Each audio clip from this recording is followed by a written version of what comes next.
တနေ့မှာတော့ဖော်ဟာအရေးစကိုမကြသေးခင်ကမှဖွင့်လှစ်ထားတဲ့မိုးမျှော်စားတောက်ဆိုင်ကိုအံ့အားသင့်စရာဒိတ်လေးအဖြစ်ခေါ်သွားခဲ့ပါတယ်။သူ့ရင်ထဲမှာတော့ဒီညဟာတာမန်ညတညမဟုတ်ပဲသူတို့နှစ်ယောက်ရဲ့ဘဝကိုအပြီးတိုင်ပြောင်းလဲစေမယ့်အရေးကြီးဆုံးညတညဖြစ်လာမယ်ဆိုတာကိုကြိုတင်ခန်းစားနေခဲ့ပါတယ်။စားတောက်ဆိုင်ကိုတက်ဖို့ဓာတ်လေကားစီးတဲ့အချိန်မှာတော့ဓာတ်လေကားတကားဟာရုတ်တရက်ပိတ်မရဖြစ်သွားပါတယ်။တကားကတဝက်တစ်ပြက်ပဲပိတ်နေပြီးအိုင်ရစ်ရဲ့ရင်ထဲမှာမတိမတာစိုးရိမ်စိတ်တစ်ခုဝင်လာခဲ့ပါတယ်။ရစ်ကတော့အဲ့ဒီအခြေအနေကိုမတက်မတာဖြစ်နေပြီးဘာဖြစ်နေတာလဲဆိုတဲ့မျက်လုံးမျိုးနဲ့ကြည့်နေခဲ့ပါတယ်။စပွဲထိုးတယောက်ဝင်ကူပေးမှသာတကားပြန်ပိတ်သွားပြီးအပေါ်ထက်ကိုဆက်တက်နိုင်ခဲ့ပါတယ်။ဒါပေမဲ့အဲ့ဒီအချိန်ကလေးကပဲဒီညဟာတခုခုမှားယွင်းနေပြီဆိုတဲ့အရေးအယောင်ကိုစတင်ပြသနေခဲ့ပါတယ်။အပေါ်ရောက်တဲ့အခါ Iris ဟာမူလကလေးကအမြင့်ကြောက်တဲ့သူဖြစ်တာကြောင့်ဖန်သားနေရန်ကနေအောက်ကိုမြင်လိုက်ရတာနဲ့မျက်နှာပြတ်သွားပါတယ်။အောက်ဘက်ကိုတစ်ချက်ကြည့်လိုက်တိုင်းရင်ထဲမှာအေးဆက်လာခဲ့ပါတယ်။အဲ့ဒီအချိန်မှာဖောက်က Iris ကိုလာတာဆောင်ဘက်ခေါ်သွားခဲ့ပါတယ်။သူကလက်ထဲကလက်စွပ်တစ်တာလေးကိုဖွင့်လိုက်ပြီးလက်ထက်ခွင်နေတောင်းတဲ့အခါမှာ Iris ရဲ့မျက်လုံးတွေဟာအံ့အားသင့်မှုနဲ့အတူမျက်ရည်ဝဲလာခဲ့ပါတယ်။ဖောက်ကလက်ထက်ခွင်တောင်းလိုက်တဲ့အခါသူ့ရင်ထဲကစိုးရိမ်မှုတွေမျှော်လင့်ချက်တွေချစ်ချင်းတွေအားလုံးဟာတပြိုင်နက်ထဲပောက်ကွဲထွက်လာသလိုဖြစ်နေခဲ့ပါတယ်။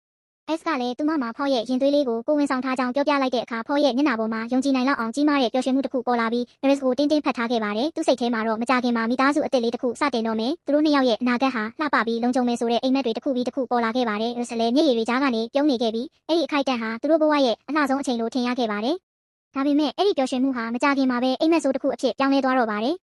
ကောင်လေးတယောက်ဟာလုံခြုံရေးဝန်ထမ်းတားနေတဲ့ကြားကနေအကျွေးစစ်တစ်စိကိုအောက်ဖက်သို့ပစ်ချလိုက်ပါတယ်။သူ့ပြုမှုကဖြစ်လိုက်တာမဲ့အနေရကိုလုံးဝမတွေးထားတဲ့လုပ်ရက်တစ်ခုဖြစ်ခဲ့ပါတယ်။အကျွေးစစ်ကလေထဲမှာလှည့်ပတ်ကျဆင်းသွားပြီးဘယ်သူမှသတိမထားမိတဲ့အချိန်မှာလေအေးပေးဆက်ရဲ့ပန်ကာထဲမှာတွားညက်နေခဲ့ပါတယ်။အဲ့ဒီအချိန်ကစပြီးမမြင်ရတဲ့အနေရတစ်ခုဟာတိတ်တဆိတ်ကြီးထွားလာနေခဲ့ပါတယ်။ဒီအချိန်မှာတော့ဧည့်သည်တွေဟာတေးဂီတတန်နဲ့အတူပျော်ပျော်ရွှင်ရွှင်ကခုန်နေကြပါတယ်။သို့တော့အဲ့ဒီပျော်ရွှင်မှုအောက်မှာမတိမတာတုန်ခါနေတဲ့ကျန်းပြင်းအနေငယ်ထူးဆန်းနေတဲ့အတန်တွေလေထဲမှာပြန့်နှံ့နေတဲ့မတက်မတာမှုတွေကတဖြည်းဖြည်းပေါ်လာနေခဲ့ပါတယ်။လူတွေကတော့မတိကြသေးပဲရင်မောနေကြဆဲပါပဲ။ဒါပေမဲ့သူတို့ရဲ့အလေးချိန်နဲ့လှုပ်ရှားမှုကြောင့်ဖန်သားကျန်းကျင်ကိုထောက်ထားတဲ့တန်ရက်မကြီးရဲ့မူလီတွေဟာတစ်ခုချင်းစီပြုတ်ထွက်လာပါတော့တယ်။အဲ့ဒီအတန်ကတိတ်တဆိတ်ပဲဖြစ်ပေမဲ့အနေရကြီးတစ်ခုနီးကပ်လာနေပြီဆိုတာကိုပညာနေတယ်လို့ပါပဲ။အိုင်ရစ်ကဖန်သားကျန်းကျင်အကွဲလာတာကိုသတိထားမိတဲ့အခါသူမရဲ့မျက်နှာဟာချက်ချင်းဖြူလျှော့သွားခဲ့ပါတယ်။သူမရဲ့ရင်ထဲမှာမဖြစ်နိုင်ဘူးဆိုတဲ့အတွေးနဲ့တစ်ခုခုမားနေပြီဆိုတဲ့ကြောက်ရွံ့မှုတို့တိုက်ခိုက်နေခဲ့ပါတယ်။သူမကလူတွေကိုသတိပေးဖို့စူးစမ်းလိုက်တဲ့အချိန်မှာပဲကျန်းကျင်တစ်ခုလုံးရုတ်တရက်ကျိုးကွဲသွားခဲ့ပါတယ်။အဲ့ဒီအခိုက်အတန့်ဟာ